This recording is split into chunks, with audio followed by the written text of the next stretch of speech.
यह dictation 5 second बाद start होगी, तब तक आप रेडी रहें। Ready start. महोदय, वह उस भारतवर्ष से कहीं अधिक बड़ा है जो कभी किसी भी ऐतिहासिक काल में या उसके पहले किसी एक छत्र शासन के अधीन रहा हो। आप जानते हैं कि भारतवर्ष इतना बड़ा देश है, पर संसार के और बड़े बड़े देशों की सैनिक शक्ति के सामने उसकी शक्ति बहुत कम है। इंग्लैंड, अमेरिका और रूस की सैनिक शक्ति के सामने हमारी शक्ति बहुत कम है।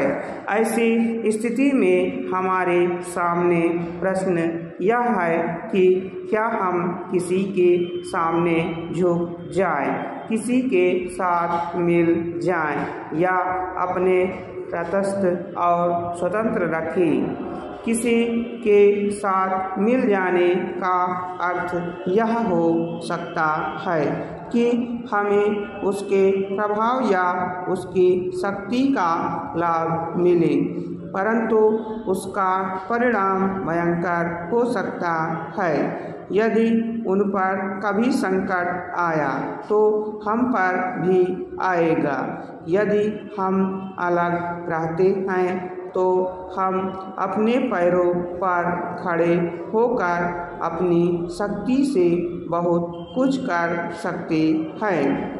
हमारे प्रधानमंत्री ने इसी नीति को अपनाया है और यद्यपि आरंभ में हमारे अपने देश में ही बहुत से लोगों ने इसको नहीं समझा था, पसंद नहीं किया, परंतु आज हम देख रहे हैं कि उसका परिणाम क्या हो रहा है। हमारे प्रधानमंत्री ने इस बात की घोषणा कर दी कि हम किसी भी दूसरे देश के साथ गठबंधन नहीं चाहते और हम स्वतंत्र रहकर अपना कामकाज अलग चलाएंगे।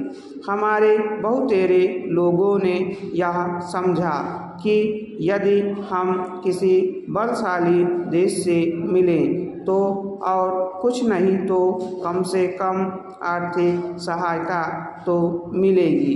जो देश यह चाहते थे कि हम उनके साथ मिलें, उन्होंने तो बुरा माना ही। उन्होंने यह नहीं समझा कि हम अपने को अलग रख रहे हैं या नहीं, कि उनके विरोधियों के साथ मिल रहे हैं।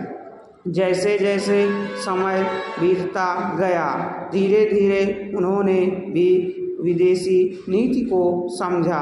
आज संसार के लोग मानने लग गए हैं कि भारतवर्ष अपने दृष्टिकोण पर स्थित है। इतना ही नहीं बल्कि एक नए देश को जिसे स्वतंत्र हुए अभी 55 वर्ष ही हुए हैं, जो स्थान मिल सकता है उससे कहीं ऊंचा स्थान हमको मिल गया है और हमारा उत्तरदायित्व भी बढ़ गया है। मैं मानता हूँ कि इसी प्रकार यदि हम महात्मा गांधी के दूसरे सिद्धांतों को भी अपनाएं और उसके अनुसार आचरण करें तो इसका संसार पर बहुत प्रभाव पड़ेगा। स्टॉप।